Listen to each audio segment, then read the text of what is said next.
Children, हम लोग ने प्रीवियस वीडियो में करा था वॉल्केनोस के बारे में। हमने इसका डायग्राम भी देखा था और अब हमें पता है कि वेंट क्या होता है, क्रेटर क्या होता है, मैग्मा क्या होता है और लावा क्या होता है। The opening through which the lava and other materials gush out is called the vent और शाफ्ट। वेंट का दूसरा नाम क्या है? Shaft. The cup shaped mouth of the shaft is called the crater. और जो कप शेप्ड माउथ होता है जहाँ से निकलता है सब, उसको बोलते हैं crater. Sometimes the material from the interior of the earth is ejected to the surface through a long crack like opening called the fissure. अब कई बार होता है, हर बार माउंटेन से ही नहीं निकलता है, हर बार मतलब कई बार एक डीप क्रैक हो जाता है अर्थ की सरफेस में और वहाँ से निकलता है material from the inside of the earth, तो उसको बोलते हैं fissure. So what is a fissure? The material from the interior of the earth, when the material from the interior of the earth is ejected to the surface through a long crack like opening, that is called a fissure. Such a volcano is called a fissure volcano. और ऐसे types के volcano को बोलते हैं Fisher volcano. एक बार और हम लोग ये डायग्राम देख लेते हैं। जब अंदर होता है, इंटीरियर होता है उसमें, तब उसको बोलते हैं मैग्मा मोल्टन रॉक्स को, और जब वो बाहर आ जाता है मैग्मा, उसको बोलते हैं लावा। और जिस ओपनिंग के थ्रू आता है, जिस लाइन के थ्रू आता है, उसको बोलते हैं वेंट या शाफ्ट। और ये जो कप शेप्ड ओपनिंग होती है उसको बोलते हैं क्रेटर। और वॉल्केनो में बहुत कुछ बाहर निकलता है, जैसे lava, ash and gas. So we are through with the volcano का डायग्राम।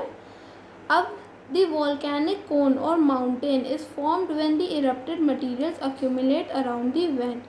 अब वॉल्केनिक कोन या माउंटेन कब फॉर्म होता है? जब उस माउंटेन के ही वहीं पे ही उस माउंटेन पर ही जब अक्यूमुलेट हो जाता है लावा एंड अदर थिंग्स, तब वहीं पे ही वॉल्केनिक कोन या माउंटेन बन जाता है। Types of volcanoes. Now we are going to start with types of volcanoes. कौन कौन से टाइप्स ऑफ वॉल्केनोज होते हैं?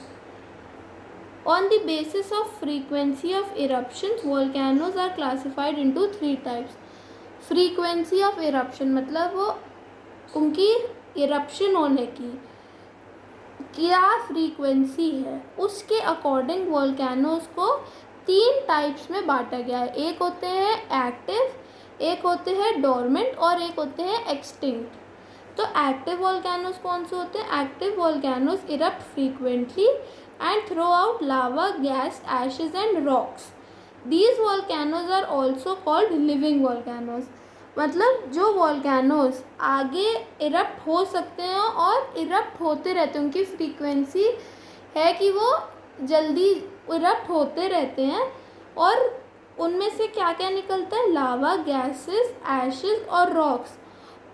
और इन्हीं वॉल्केनोज को, एक्टिव वॉल्केनोज को लिविंग वॉल्केनोज भी बोला जाता है।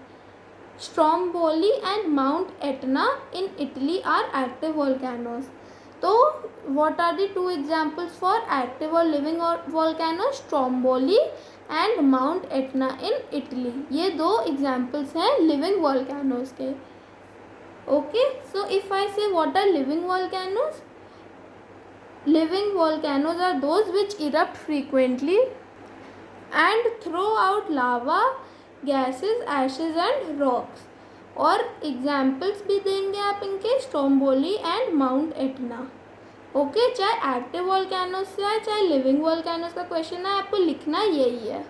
ओके, अगर एक्टिव वॉल्केनोज आए तो यहाँ पे एक्टिव वॉल्केनोज ही लिखे रहने देना, अगर लिविंग वॉल्केनोज आए तो यहाँ पे लिविंग वॉल्केनोज कर देना। ओके, और अगर एक्टिव वॉल्केनोज का है तो आप उसमें लिख सकते हैं they are also called living volcanoes, और अगर लिविंग वॉल्केनोज के बेसिस पे क्वेश्चन है तो आप उसको लिख सकते हैं they are also called active volcanoes.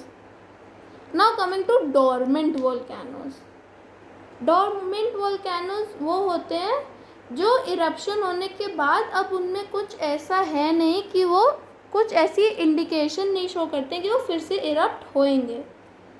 तो उन्हें बोलते हैं dormant volcanoes. Dormant volcanoes have become quite after erupting, मतलब इरप्शन होने के बाद उनमें अब वो शांत पड़ गए हैं। They do not show any indication of erupting in the near future, और नियर फ्यूचर में वो कोई ऐसी इंडिकेशन नहीं देते हैं कि वो इरप्ट हो सकते हैं।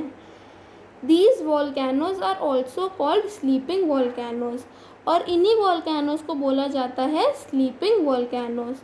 तो उनको एक्टिव वॉल्केनोज को लिविंग वॉल्केनोज और डॉर्मेंट वॉल्केनोज को स्लीपिंग वॉल्केनोज बोला जाता है। Vesuvius in Italy is a dormant volcano. So Vesuvius in Italy एक डॉर्मेंट वॉल्केनो का एग्जाम्पल है। और एक्टिव वॉल्केनोज और डॉर्मेंट वॉल्केनो सिर्फ इतने ही नहीं है, there are many dormant and many active volcanoes in the world. ये बस एक एग्जाम्पल के तौर पर आपको दिया हुआ है। Now coming to the third category of types of volcanoes, extinct volcanoes. Extinct volcanoes have not erupted for hundreds of years. There is no possibility for eruption of any eruption in future. These volcanoes are also called dead volcanoes. इनको बोला जाता है dead volcanoes. Kilimanjaro in Africa and Rainier in USA are extinct volcanoes. अब एक Kilimanjaro Africa में और Rainier USA में example है extinct volcanoes का। आपको कंफ्यूज नहीं होना डॉर्मेंट और एक्सटिंक्ट वॉल्केनोज में।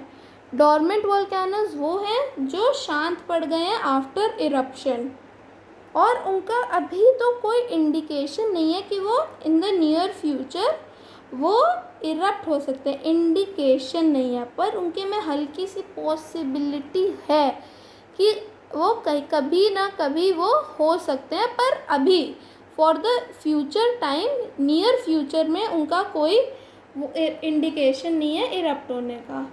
But as in for extinct volcanoes in the past also वो हंड्रेड्स ऑफ ईयर्स से इरप्ट नहीं हुए हैं, और उनकी कोई पॉसिबिलिटी भी नहीं है कि वो आगे इरप्ट हो सकते हैं।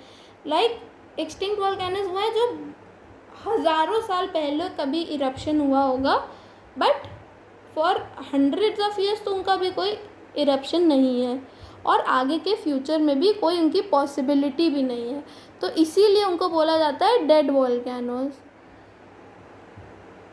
किलिमांजारो अफ्रीका में और रेनियर यूएसए में एक्सटिंक्ट वॉल्केनोज का दो एग्जाम्पल है, ये दोनों एग्जाम्पल्स हैं एक्सटिंक्ट वॉल्केनोज का। Now we will do till here only and start with distribution of volcanoes in the next video.